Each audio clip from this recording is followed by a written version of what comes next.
Welcome back to my channel simply with Viji. இன்னைக்கு நம்ம சேனல்ல என்ன வீடியோ பார்க்க போறோம்னா கருஞ்சீரகத்தை வச்சு ஒரு ஃபேஸ் பேக் எப்படி மேக் பண்றது அப்படிங்கறது தான் நம்ம இந்த வீடியோல பார்க்க போறோம். கருஞ்சீரகம் நீங்க நிறைய கேள்விப்பட்டிருக்கீங்க, கொலஞ்சி சீட்ஸ். ஸோ அந்த கருஞ்சீரகத்துல நிறைய பெனிஃபிட்ஸ் இருக்கு. இன்னும் அவுட் நிறைய நல்ல விஷயங்கள் இருக்கு அந்த கருஞ்சீரகத்துல. சாப்பிட்டாலும் உடம்புக்கு ரொம்ப நல்லது. அண்ட் அதே ஹேருக்கும் நம்மளுடைய ஸ்கின்னுக்குமே ரொம்ப நல்ல பெனிஃபிட்ஸ் கிடைக்கும். அதுல கருஞ்சீரகத்துல ஆன்டி பாக்டீரியல் ப்ராப்பர்ட்டிஸ் இருக்கு. அண்ட் ஆக்னி முகப்பருலாம் வராம கண்ட்ரோல் பண்ணும். கலர் காம்ப்ளெக்ஷன் நம்மளுக்கு கம்மியா தான் இருக்கும். என்ன ஸ்கின் கலரோ அதை விட 2 or 3 டைம்ஸ் ரொம்ப டல்லா தான் இருப்போம், டேனா இருப்போம். அது ஏன்னா நம்ம வெயில்ல போறது இல்லை டஸ்ட்ல போறது, ஸோ அந்த மாதிரிலாம். அண்ட் அதுக்கெல்லாம் கருஞ்சீரகம் நல்ல ஒரு பெனிஃபிட்டா இருக்கும் நம்மளுக்கு யூஸ் பண்றதுனால. சன் டேமேஜ் கண்ட்ரோல் பண்ணும். இதுல நிறைய fatty acid, amino acid, vitamin A எல்லாமே ரொம்ப நிறைஞ்ச ரொம்ப நல்ல ஒரு ஆயுர்வேதிக் சீடு தான் இந்த கருஞ்சீரகம். உடம்புக்கும் வெயிட் லாஸ்க்கு அண்ட் ஹேர் க்ரோத்துக்கு எல்லாத்துக்குமே நம்ம இதை யூஸ் பண்ணலாம். இது நம்ம எப்படி யூஸ் பண்றதுன்னு பார்க்கலாம். இது கருஞ்சீரகம் இப்படிதான் இருக்கும்.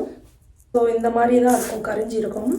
கருப்பா இருக்கே, இது எப்படி நம்மளுடைய ஸ்கின் காம்ப்ளெக்ஷனுக்கு நல்லது அப்படின்னு கேட்டிங்கன்னா கண்டிப்பாக ட்ரஸ்ட் மீ, இது ரொம்ப நல்லா இருக்கும் நம்மளுடைய ஸ்கின்னுக்கு. இந்த கருஞ்சீரகத்தை நம்ம என்ன பண்ணணும்னா இதை நல்லா பொடியாக அரைச்சி எடுத்துக்கணும். அரைச்சிங்கன்னா இந்த மாதிரி ஒரு பவுடர் கிடைக்கும். ஸோ நல்லா ஸ்மூத்தாக அரைச்சிக்கோங்க. 1 ஸ்பூன் உங்கள் ஃபேஸுக்கு எவ்வளோ தேவையோ, ஃபேஸுக்கு நெக்குக்கு நீங்கள் எல்லாம் யூஸ் பண்ணலாம். ஸோ உங்களுக்கு எவ்வளோ தேவையோ 1 ஸ்பூன் அளவுக்கு கருஞ்சீரகம் எடுத்துக்கலாம். அண்ட் இதில் பார்த்தீங்கன்னா மில்க் வச்சுருக்கேன். ஸோ மில்க் பார்த்தீங்கன்னா பசும்பால் யூஸ் பண்ணலாம். பச்சையாக இருக்கிற பசும்பால், காய்ச்சாத பசும்பால். அப்படி உங்களுக்கு பசும்பால் கிடைக்கலன்னா நீங்கள் நார்மல் நம்ம யூஸ் பண்ணுற மில்கே, காய்ச்சாத மில்க் நம்ம யூஸ் பண்ணிக்கலாம். தேவையான அளவு இதில் எடுத்து ஆட் பண்ணிவிட்டு நல்லா ஒரு பேஸ்ட் மாதிரி நம்மளுக்கு ரெடி பண்ணிடணும். கருஞ்சீரக பவுடரில் பால் நம்ம ஆட் பண்ணியாச்சு. ஸோ இது நல்லா ஒரு பேஸ்ட் மாதிரி வந்துடுச்சு. ஸோ இதை எடுத்து நம்ம ஃபேஸில் அப்ளை பண்ணிக்க வேண்டியதான். ஸோ இது ஹேண்டில் எங்கெல்லாம் டேனாக இருக்குது அப்படின்ற இடத்துல நீங்கள் அப்ளை பண்ணிவிட்டு ஒரு 15 to 20 மினிட்ஸ் நீங்கள் ஃபேஸில் விட்டுடணும். அதுக்கப்புறம் நீங்கள் நார்மல் வாட்டரில் நீங்கள் வாஷ் பண்ணிடுங்க. ஸோ ஒரு வீக்கில் நீங்கள் 3 டைம் நம்ம யூஸ் பண்ணலாம். எவ்ரிடே யூஸ் பண்ணாலும் ஒன்றும் பிரச்சனை இல்லை. பட் வீக்லி நீங்கள் 3 டைம்ஸ் or 4 டைம்ஸ் நம்ம கண்டிப்பாக இது யூஸ் பண்ணலாம். இது கண்டிப்பாக ஒரு மிராக்கிள் க்ரீம்னு தான் நான் சொல்லுவேன்.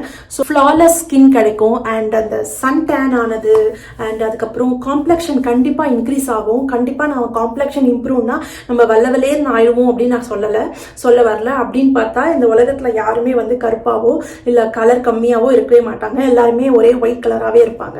வெள்ளையாகணும் அப்படின்றத நான் என்றைக்குமே நம்புறது கிடையாது. ஸோ இது கண்டிப்பாக யூஸ் பண்ணி பாருங்க. உங்களுடைய காம்ப்ளெக்ஷன் கண்டிப்பாக இம்ப்ரூவ் ஆகும். நல்லா ஷைனிங் க்ளோயிங்கான ஸ்கின் கண்டிப்பாக கிடைக்கும். இதை கண்டிப்பாக நீங்கள் வீட்டில் ட்ரை பண்ணி பாருங்க. ட்ரை பண்ணி பார்த்துட்டு மறக்காம எனக்கு கமெண்ட் பாக்ஸில் கமெண்ட் பண்ணுங்க எப்படி இருக்கு, எப்படி ஒர்க் அவுட் ஆகுதுன்ட்டு. ஃபர்ஸ்ட் யூஸ்லேயே நீங்கள் உங்களுக்கு நிறைய நல்ல டிஃப்ரென்ஸ் தெரியும். ஐ ஹோப் உங்களுக்கு இந்த வீடியோ பிடிச்சிருக்கும்னு நினைக்கிறேன். பிடிச்சிருந்ததுன்னா லைக் பண்ணுங்க, ஷேர் பண்ணுங்க. இன்னும் என்னோட சேனலுக்கு சப்ஸ்கிரைப் பண்ணலன்னா please do subscribe to my channel simply with Viji. And I will see you guys in the next video. Until then, stay safe and be positive. Bye.